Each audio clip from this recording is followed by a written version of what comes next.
ஒரு முக்கியமான விஷயம் பேசுவோமா? உலகத்துல 10 பணக்காரர்ல இவரும் ஒருத்தர். இது இவரோட கம்பெனி. இந்த கம்பெனி உலகம் முழுக்க 1,50,000 எம்ப்ளாயீஸ் மேல வச்சிருக்காங்க. ஆனா இப்ப ரீசென்ட்டா 30,000 எம்ப்ளாயீஸ்க்கு மேல வேலையிலேருந்து நிப்பாட்டியிருக்காங்க. அதுவும் எப்படின்னா, காலையில ஒரு ஆட்டோமேட்டட் இமெயில் 6 மணிக்கு அனுப்பியிருக்காங்க. இப்ப இந்த கம்பெனி ஒஃபிஷியலா இத கன்ஃபார்ம் பண்ணல. அண்ட் அனலிஸ்ட் என்ன சொல்றாங்கன்னா, இந்த நம்பர் இதுக்கு மேல இருக்கக்கூட வாய்ப்பு இருக்குன்ட்டு. இன்னொன்னு என்ன சொல்றாங்கன்னா, எதுக்காக இந்த மாரி செஞ்சிருக்காங்கன்னா, இந்த கம்பெனி மத்த டெக் கம்பெனிஸ் கூட காம்பீட் பண்றதுக்காக, AI data centre infrastructure build பண்றதுக்காக அவங்களுக்கு ஃபண்டிங் தேவைப்படுது. இந்த இடத்துல குறைச்சி, இங்க யூஸ் பண்ண பார்க்குறாங்க. இது வெறும் ஆரம்பம் தான். ஒவ்வொரு மாசம் ஒவ்வொரு டெக் கம்பெனிஸ் அனௌன்ஸ் பண்ணிக்கிட்டே இருக்காங்க. இந்த மாரி வேலை போகுது.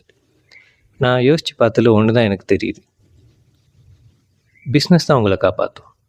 உங்களுக்குன்ட்டு ஒரு வருமானம் நீங்க பில்ட் பண்ணிட்டீங்கன்னா, ஒரு பிஸ்னஸ் ஆரம்பிச்சீங்கன்னா, கண்டிப்பா நீங்க சர்வைவ் பண்ண முடியும். நீங்க மில்லியன் டாலர் பிஸ்னஸ் ஆரம்பிக்கணும்னு தேவையில்ல. உங்க வருமானத்த ரிப்ளேஸ் பண்ற மாரி ஒரு பிஸ்னஸ் ஆரம்பிச்சீங்கன்னா, கண்டிப்பா முடியும். ஏன்னா இந்த ஏஐ மூலியமா யார் ஜெயிக்கிறாங்களோ இல்லையோ, கண்டிப்பா பிஸ்னஸஸ் ஜெயிக்கிறாங்க. மத்தவங்க எல்லாரும் தோக்குறாங்க. அப்ப நீங்க ஒரு பிஸ்னஸ் ஓனரா இருக்கீங்கன்னா, இல்ல பிஸ்னஸ் ஆரம்பிக்கணும்னு இருக்கீங்கன்னா, தயவு செய்து ஆரம்பிச்சிருங்க. முக்கியமா வேலையில இருக்கும்போதே ஆரம்பிச்சிருங்க. இத விட சிறந்த டைமிங் வேற எதுவுமே கிடையாது. இந்த அலை வந்துகிட்டு இருக்கு. நீங்க நினைக்கலாம் உலகத்துல இங்கேயோ நடக்குது, உங்ககிட்ட வராதுன்ட்டு. Just matter of time. Prepare பண்ணுங்க.